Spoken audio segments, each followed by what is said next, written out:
வணக்கம், good morning, happy morning, wonderful morning. இன்னைக்கு negativity பத்தி பேசலாம்னு நெனச்சேன். அண்ட் பயப்படுறத பத்தி சொல்லலாம்னு நெனச்சேன். வாழ்க்கையிலயும் சரி, பணம் சம்பாதிக்கிறதும் சரி, பணம் சேர்க்கறதும் சரி, பயம்ங்கிறது உங்களுக்கு இருக்கக்கூடாது. அதே சமயத்துல நெகட்டிவ் ஒப்பீனியன், நெகட்டிவா வாழ்க்கைய ஃபீலே பண்ணக்கூடாது.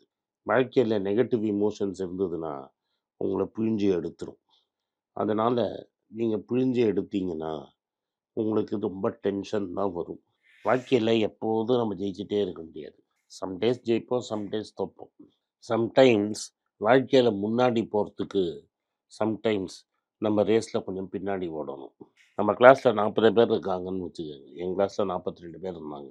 மோஸ்ட் ஆஃப் தெம் இப்போ ஒரு வாட்ஸ்அப் குரூப்ல டச்ல இருக்கோம். For most of my life, சரி இப்போ எனக்கு 57 வயசு ஆகுது. முதல் 52 வருஷத்துல நீங்க பார்த்தீங்கன்னா, 50, 51 வருஷம் பார்த்தீங்கன்னா, most of the time, most of the கிளாஸோட நான் பின்தங்கி இருப்பேன்.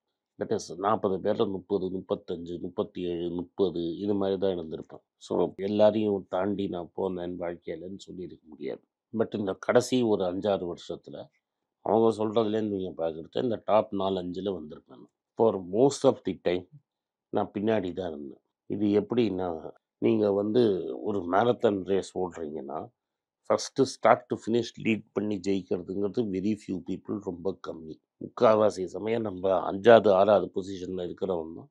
ஆஸ் த ரேஸ் போக, போக, போக அவன் அவன் பொசிஷன் ஆஃப் ஸ்ட்ரென்த்து உங்களுக்கு கிளியரா தெரியும். அதனால, "ஐயோ! எனக்கு போயிடுச்சே" அப்படின்னு நீங்க உங்களோட பயத்த இல்லாட்டா நெகட்டிவிட்டி, "ஐயோ!" அப்படின்னு எமோஷன்ஸ உங்கள டாமினேட் பண்ண விட்டீங்கன்னா, உங்க வாழ்க்கை வீணா போயிடும். நான் பழைய காலத்துல ஒரு புஸ்தகம் படிச்சேன். ரேஞ்ச் அப்படிங்கிற ஒரு புஸ்தகம். இந்த ரேஞ்சுங்கிற புஸ்தகம் என்ன சொல்லுதுன்னா, வாழ்க்கையில ரொம்ப சக்சஸ்ஃபுல்லா இருக்கிறவங்க 2 விதமா இருப்பாங்க. சில பேர் சின்ன வயசுல நேரோவா ஃபோக்கஸ் பண்ணி, அப்படியே பக்காவா லைஃப்ல அப்படியே சக்சஸ்ஃபுல்லா இருந்துட்டே போயிடுவாங்க. அதுவங்க எப்படின்னா, ஒரு மூவ திரும்பி திரும்பி ஒரு 100 மூவ திரும்பி ரிப்பீட் பண்ணிட்டே போறதுல அவங்களுக்கு ப்ரொஃபிஷியன்சி ஈஸியா வரும். இந்த இன்ஸ்ட்ருமெண்ட் கத்துக்கிறது, இன்ஃபேக்ட் செஸ் விளையாடுறது, இதெல்லாம் ஒரு செட் ஆஃப் மூவ்ஸை நீங்கள் திரும்பி திரும்பி அதையே பண்ணிகிட்டே போகிறது. ஸோ பண்ண பண்ண உங்களுக்கு ப்ரொஃபிஷியன்சி ஈஸியாக வந்துடும். ஸோ இந்த லேர்னிங் ரொம்ப ஈஸி. இதை சைக்காலஜிஸ்ட் கைண்ட் லேர்னிங் என்வாயர்மெண்ட் அப்படிம்பாங்க. அடுத்த ஸ்டெப் என்னங்கிறது உங்களுக்கு முன்னாடியே தெரியும். ஸோ ஈஸி ஸ்டெப்ஸில் நீங்கள் ஏறி கிளைம் பண்ணி போயிடுவீங்க. இன்னொரு எக்ஸ்ட்ரீம் விக்கெட் என்வாயர்மெண்ட்டுன்னு சொல்கிறது. விக்கெட்னா ரொம்ப மோசமான என்வாயர்மெண்ட்டுங்கிறது. அடுத்த ஸ்டேஜ் வாழ்க்கையில் என்ன நடக்க போகுதுன்னே நம்மளுக்கு தெரியாது. இந்த வாழ்க்கையில் அடுத்த ஸ்டேஜ் எப்படி பால் வரும்னே தெரியாதுங்கிறது தான் ரொம்ப டிஃபிகல்ட்டான என்வாயர்மெண்ட். அது மாதிரி என்வாயர்மெண்ட்டில் தான் முக்கால்வாசி பேர் வாழ்க்கையில் நம்ம இருக்கோம். இந்த மாதிரி இருந்தது நான் கிடையாது. ஏன்னா நான் ஒரு சேஃபாக ஒரு கரெக்டான வீட்டில் பிறந்து, கரெக்டான ஆக்சஸ் இருந்து, கரெக்டான புஸ்தகம் கையில் கிடச்சி, கரெக்டாக படித்து இப்படியே சேஃபாக போயிட்டேன். பட் இந்த வாழ்க்கையில் ஜெயித்தவன்லாம் ரொம்ப டிஃபிகல்ட்டான என்வாயர்மெண்ட்டில் இருப்பான். அவனுக்கு இனிஷியலாக டேலண்ட் கூட கம்மியாக இருக்கும். அவன் ஃபியர்ஃபுல்லாகவோ நெகட்டிவாக யோசிச்சிருந்தானா அவன் வாழ்க்கையே காலியாக போயிருக்கும். நீங்கள் இந்த டெண்டுல்கருக்கும் தோனிக்கும் வித்தியாசம் பாருங்கள். அது உங்களுக்கு கரெக்டாக டிஃப்ரென்ஸ் தெரியும் நான் சொல்கிறது. டெண்டுல்கருக்கு அப்பா, அம்மா, அண்ணன், மாமா, மாமி எல்லாரும் இருந்தாங்க. கரெக்டாக அவங்க லைஃப்பை கரெக்டாக அவன் கைட் பண்ணி ஒரு ஸ்டெப் மிஸ் பண்ணாமல் அப்படியே போய் ரிட்டையர் ஆகிட்டான்.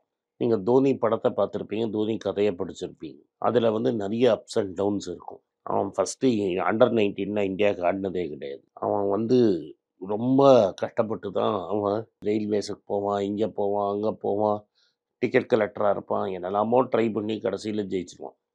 அது மாதிரி நம்ம வாழ்க்கையில் சம்டைம்ஸ் பின்தங்குற மாதிரி இருக்கும். ஆனால் டெண்டுல்கர் 40வது வருஷத்தில் 2011 வேர்ல்ட் கப் ஜெயிக்கிறது தோனி தயவால் ஜெயித்தான். தோனி முன்னாடி ஆடினது ஃபுட்பால் தான். ஃபுட்பாலில் கோல் கீப்பராக இருந்தவன் அந்த ஸ்கில்ஸை யூஸ் பண்ணி கிரிக்கெட்டுக்கு தாவிட்டான். கிரிக்கெட்டில் விக்கெட் கீப்பர் ஆகிட்டான். ஆக்சுவலி அவன் டெக்னிக் கிளாசிக் விக்கெட் கீப்பர் டெக்னிக்கே கிடையாது. அவன் ஃபியரையோ நெகட்டிவையோ டாமினேட் பண்ணியிருந்தான்னா அவன் வாழ்க்கை வீணாக போயிருக்கும். இன்றைக்கும் 42 வயசில் அவன் ஐபிஎல் ஆட போகிறான் இந்த வருஷம். மற்றவங்க என்ன சொல்கிறாங்க அது இதுன்னு இல்லை.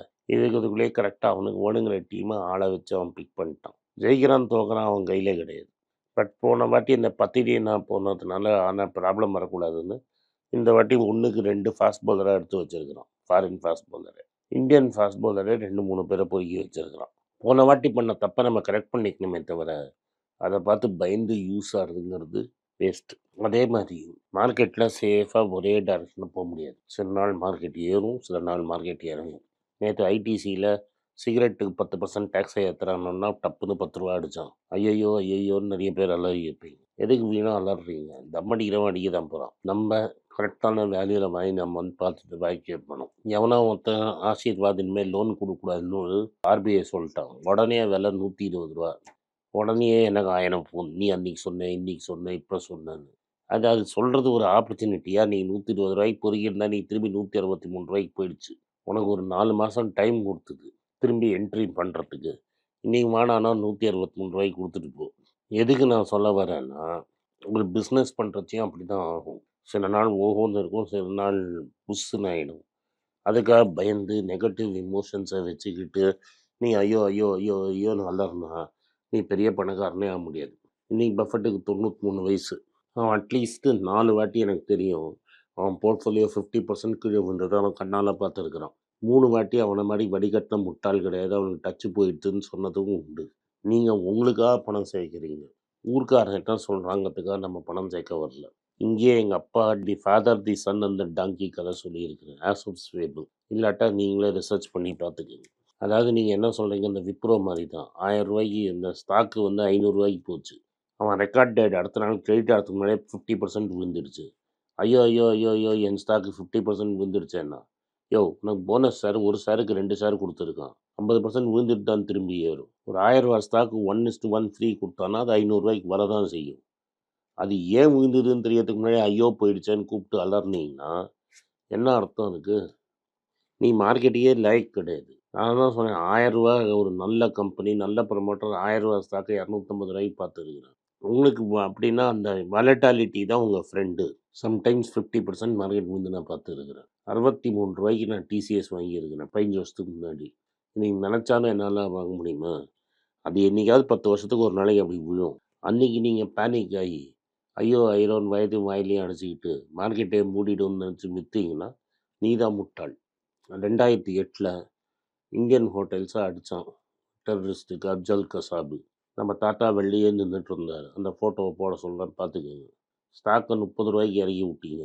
அன்றைக்கி எவெல்லாம் ஜாலியாக போய் உள்ளே பூந்தானோ பயப்படாமல், அதே அந்த பில்டிங்கே வெடி வச்சுருந்தா இன்னும் இன்னொரு பில்டிங் கட்டியிருப்பார் தாத்தா அப்படிங்கிற நம்பிக்கை உங்களுக்கு இல்லை. அந்த பில்டிங்கே போயிடுச்சு, இந்தியாவே போயிடுச்சு அப்படின்னு கழுதுவிட்டு ரூ. 35 கோலை விட்டு, ரொம்ப நாளைக்கு அது ரூ. 70 இருந்தது. அப்போல்லாம் கோல் விட்டு, இன்னைக்கு ரூ. 750 போனப்புறம் வாங்கலாமான்னு ஐடியா கேட்குறீங்க பாருங்கள். நான் என்ன சொல்ல முடியும் உங்களை? மார்க்கெட்டுங்கிறது உங்களுக்கு ஆப்பர்ச்சுனிட்டி தான் கொடுக்கும். இது மாதிரி வாங்குன்னு. எனக்கு பயமாக இருக்குன்னா வராத ஓடி போயிடு. வேல்யூ ரூ. 500 ரூ. 300 நீங்கள் வாங்கலை, ரூ. 1000 போகிறச்ச வாங்கலான்னு கேட்குறீங்க பாருங்க. இதுதான் உங்கள் புத்தி. ரூ. 1000 வாங்கினா திரும்பி ரூ. 700 வந்துடும். ஐயோ ஐயோ ஐயோ ஐயோன்னு அழுவீங்க. மார்க்கெட்டில் ஒரு ஸ்டாக்கை பற்றி நெகட்டிவ் நியூஸ் வந்தால் டெஃபினட்டாக அது விழும். அதை நீங்கள் ஒரு ஆப்பர்ச்சுனிட்டியாக பார்க்கணுமே தவிர, அதை வீக்னஸாக பார்க்கக்கூடாது. வீக்னஸாக பார்த்தீங்கன்னா அது காணாமல் போயிடுவீங்க. உங்கள் லைஃப் டைமில் அட்லீஸ்ட் 5 வாட்டி உங்கள் போர்ட்ஃபோலியோ 50% கீழே விழும். அவன் பில்லியன்ஸ் ஆஃப் டாலர், $100 பில்லியன் இருக்கிறது 50 பில்லியன் ஆனபோதே அவன் கவலைப்படலை. நீங்கள் ரூ. 10 வச்சுக்கிட்டு ரூ. 5 ஆயிடுச்சுன்னு ஐயோ ஐயோ ஐயோ ஐயோன்னு வயிற்றையும் வாயும் அடிச்சுக்கிட்டிங்கன்னா, நீங்கள் மார்க்கெட்டுக்கும் லாய்க்கு இல்லை, பணமும் சம்பாதிக்க முடியாது, பிஸ்னஸ் பண்ணுறதுக்கும் லாய்க்கு இல்லை. எங்கேயாவது குமாஸ்தாவாக இருந்து பெஞ்சை தேய்ச்சி சம்பாதிச்சுட்டு போக வேண்டியதுதான் வாழ்க்கையில். அதனால் இந்த நெகட்டிவ் இமோஷன்ஸ் வரும். அதை டீல் பண்ண கற்றுக்கங்க, அக்செப்டன்ஸ் பண்ணிக்கிட்டு ஒழுங்காக போங்க. நன்றி, வணக்கம். இந்த வீடியோ உங்களுக்கு பிடிச்சிருந்தா வீடியோவை லைக் பண்ணுங்கள், எங்கள் சேனலை சப்ஸ்கிரைப் பண்ணுங்கள், பெல் நோட்டிஃபிகேஷன் தட்டுங்க.